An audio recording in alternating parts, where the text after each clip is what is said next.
Welcome to the Tech Egg. Don't get scrambled. Enjoy the video. In this video, I will show how to make delicious French onion soup.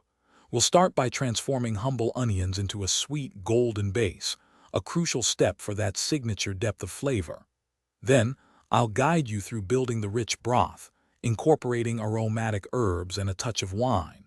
Finally, we'll prepare the iconic cheesy topping, ensuring a perfect, comforting bowl every time.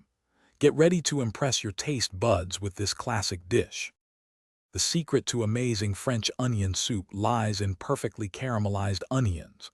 Start by thinly slicing about 3 to 4 large yellow onions. In a heavy-bottomed pot, melt 2 tablespoons of butter over medium-low heat. Add your sliced onions and cook them slowly, stirring often for 45 to 60 minutes. This patient process allows the natural sugars to develop, creating that incredible sweet and savory foundation for your soup. Don't rush this step.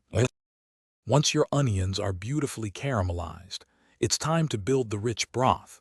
Pour in about 1/2 cup of dry white wine to deglaze the pot, scraping up any flavorful bits from the bottom. Next, add 6 cups of high-quality beef broth and a bay leaf. Bring the mixture to a gentle simmer and let it cook for at least 20 minutes. This allows all the flavors to meld together, creating a deeply satisfying and aromatic base for your soup. Taste and adjust seasonings as needed. The grand finale is the iconic cheesy topping. Ladle your hot soup into oven-safe bowls.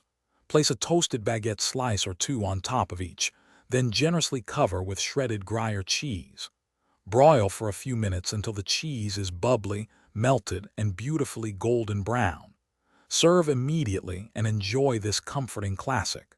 For those who love to plan ahead, make meal prep easy with these leak-proof containers. Check the description below for a link to these containers, as well as other great deals and resources to help you in the kitchen. Thanks for watching. Consider subscribing if I helped unscramble your problems.